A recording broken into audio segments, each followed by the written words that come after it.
இப்ப தியேட்டர்ஸ்ல தமிழ் டப்பிங்கோட ரன் ஆகிற காந்தாரா சாப்டர் 1 படம் எப்படி இருக்குன்னு இந்த வீடியோல பார்த்தலாம். இந்த மாதிரி மூவி ரிவ்யூஸ்க்கு நம்ம சேனலை சப்ஸ்கிரைப் பண்ணிக்கோங்க. படம் எனக்கு ரொம்ப பிடிச்சிருந்துச்சு.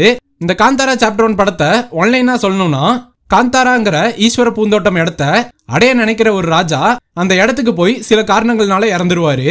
அதுக்கப்புறம் சில வருஷங்கள் கழிச்சு அவரோட பேரை மன்னனாகி அந்த இடத்த அழிக்க நினைக்க அதுக்கப்புறம் என்ன நடந்துச்சுங்கிறத இன்ட்ரெஸ்டிங்கா சொன்ன படம் தான் இந்த காந்தாரா சாப்டர் 1. நான் சொன்னது ஒரு பிளாட் மட்டும் தான். இதுக்குள்ளேயே படம் நிறைய இடத்துக்கு டிராவல் ஆகும். ஒரு பக்காவான சாமி படம் சூப்பரா வந்திருக்கு. சாமி படம் பீரியடிக் படம்னு படம் எமோஷனல் ஃபைட் மட்டுமே இருக்கும்னு நினைக்காதீங்க. படத்துல காமெடியும் நல்லாவே வந்திருக்கு.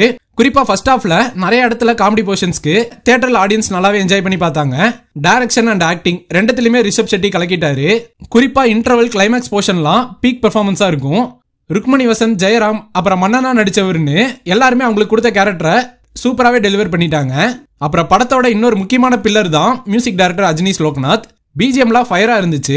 ரெபல் சாங், பிரம்ம கலக்ஷா சாங்லாம் விஷுவலோட கேட்கறதுக்கு நல்லா இருந்துச்சு. ஓவராலா படம் ரொம்ப நேரம் பார்க்குற ஃபீல் கொடுத்தாலும் அடுத்தடுத்து ஃபைட் சீன்ஸ், கூஸ்பம்ப் சீன்ஸ் எல்லாம் லைனா இருக்கும்.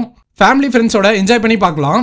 தியேட்டர் வாட்சுக்கு படம் ஒர்த்து தான். படம் பார்த்தவங்க எப்படி இருந்துச்சுங்க அதை கம்பாஸ்ல கமெண்ட் பண்ணிருங்க. பாய்.